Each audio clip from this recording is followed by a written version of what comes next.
Hello, welcome back. As you can see, we've got the upper hull fastened to the lower hull, and it's all been painted and to a certain amount weathered quite a lot actually, as you can see. I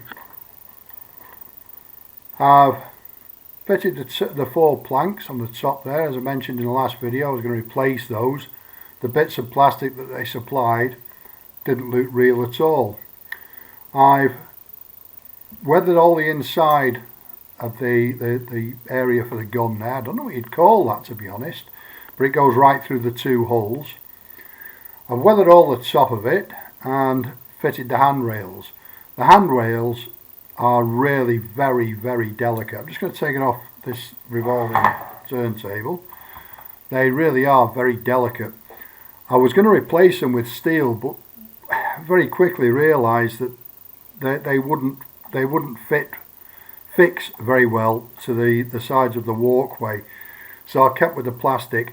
As you may have noticed on the last video, I masked the holes out, the fixing holes out on it, so that the glue would fix and it would cement it on with plastic glue rather than trying to put it on with super glue later, because they are extremely delicate, as you can see.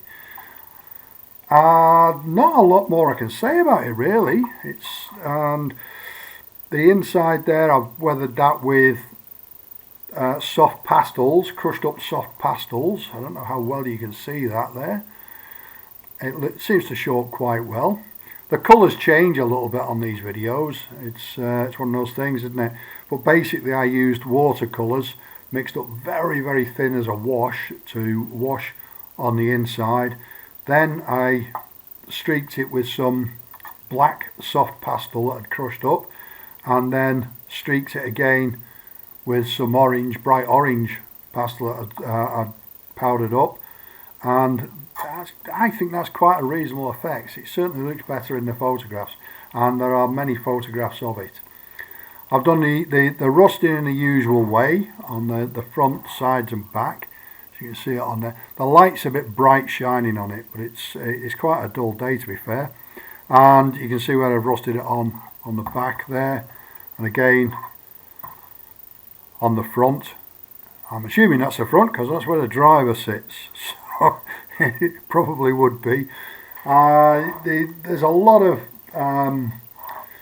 in here, the ventilation, air in, air out. There would be a 540, apparently a 540 horsepower Daimler-Benz petrol or diesel engine in there, depending on which one they put in.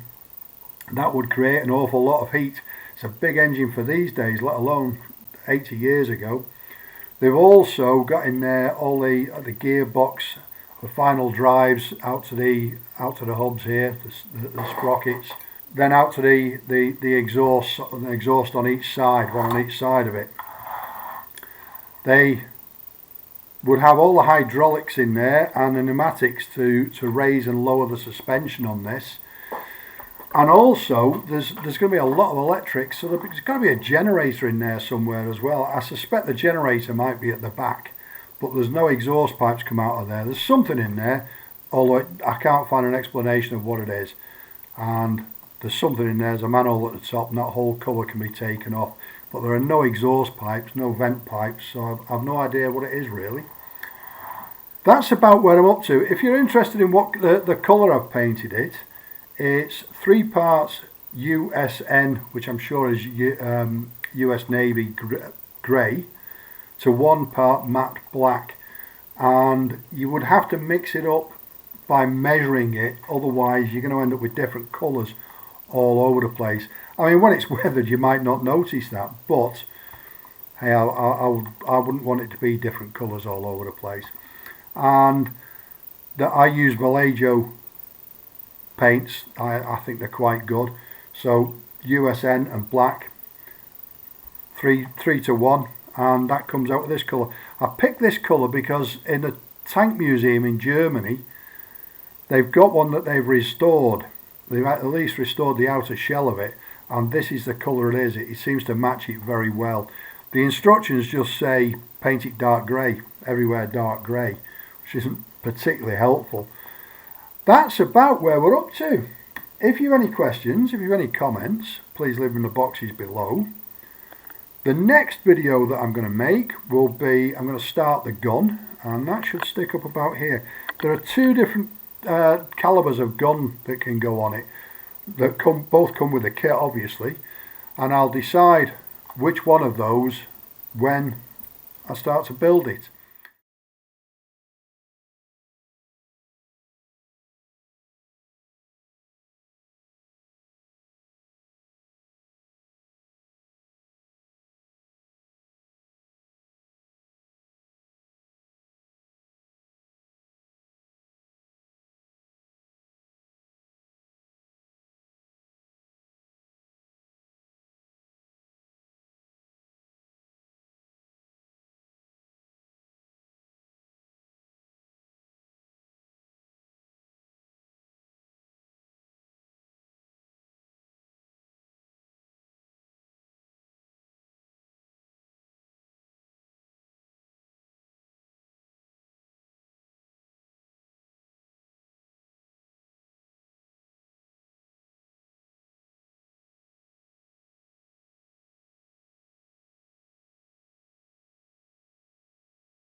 Any questions, as I say, leave them in the comments box below, and it would be great if you could like and subscribe.